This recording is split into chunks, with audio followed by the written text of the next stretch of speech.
Donc bienvenue pour ce nouveau numéro de Get Ready For. Aujourd'hui, troisième partie du parcours. Donc on vient de partir de Courmayeur. On est passé près de l'église.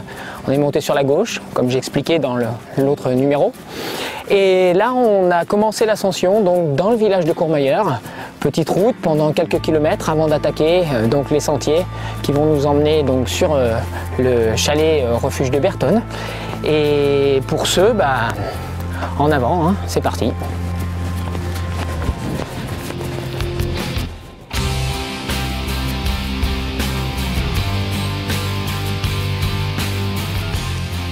Direction Bertonne, Arnoua, le Grand Col Ferré, La Foulie et Champé. Donc on a 700 mètres d'ascension jusqu'à Bertonne. Si vous passez de nuit, vous aurez l'éclairage de la ville.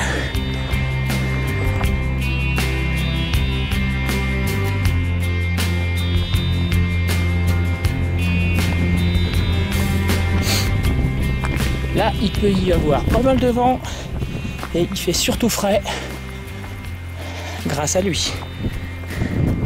Voilà le Mont Blanc. Après votre passage au refuge de Bertonne, où vous allez trouver un ravitaillement, vous allez rentrer dans le Val Ferré italien. Cette petite partie-là, qui fait à peu près une dizaine de kilomètres, va vous emmener jusqu'à Arnouva. C'est une zone qui est un petit peu plus roulante et qui va passer par le refuge Walter Bonatti. Avec ses s'arrête juste en face. C'est vraiment le Val Ferré italien et tout ce secteur-là est vraiment magnifique. Get ready for! Yeah! Après votre départ d'Arnouva, vous allez attaquer donc le Grand Col Ferré. Il se dissocie donc en 3 zones. Une première zone qui va vous emmener jusqu'au refuge Helena, qui est assez raide au départ et plus roulante sur la fin. Une deuxième zone qui va monter en lacet au-dessus du refuge Helena. Et une troisième zone qui se termine par une partie plus roulante où vous allez même pouvoir reprendre à courir pour arriver au sommet. Attention, au Grand Col Ferré, très régulièrement, nous avons des conditions relativement mauvaises. Donc n'hésitez pas à prendre une bonne veste sur ce passage-là. Vous pourriez rencontrer des conditions assez extrêmes.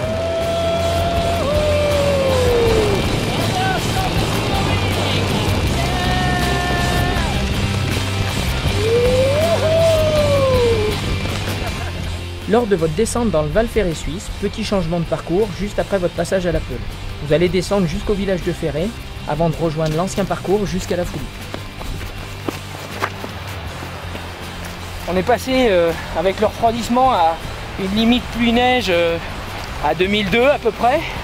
Donc les conditions peuvent changer très vite. Et de ce fait, il faut vraiment prévoir de quoi se changer et tout au moins vraiment de quoi se couvrir parce que ça peut très vite tourner. Pensez à bien vous hydrater. En conditions de froid, vous allez dépenser beaucoup plus d'énergie et sachez qu'il existe des produits salés pour changer le goût. Donc là, devant ce grand hôtel, le grand hôtel du Val Ferré, on a le ravitaillement de la Foulie. Vous arrivez d'un côté, vous pointez, vous vous ravitaillez, vous repartez comme ce que je viens de faire. Donc on continue. Allez. Après votre passage au ravitaillement de la Foulie, vous allez passer un très beau secteur, très roulant, issu de moraines glaciaires.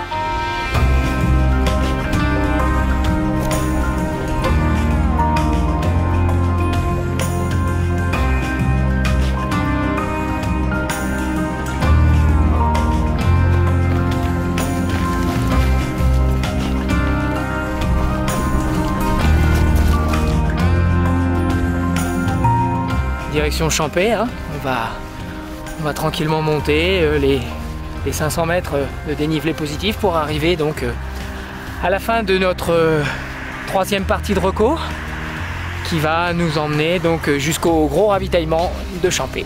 Allez, c'est reparti.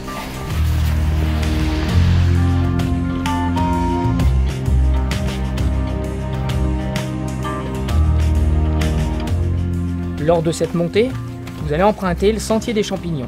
Vous n'êtes pas en train d'halluciner, ne les ramassez pas, ils sont en bois.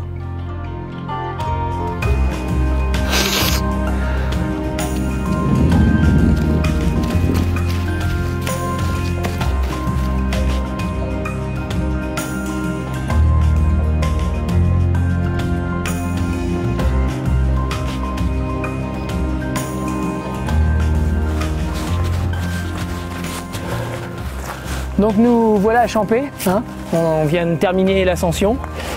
Il nous reste 400 mètres à peu près pour aller jusqu'au ravitaillement.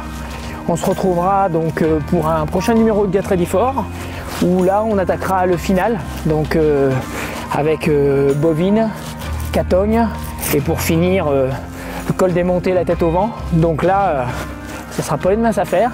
Maintenant pour aujourd'hui ça se termine, et puis bah à une prochaine fois. Allez!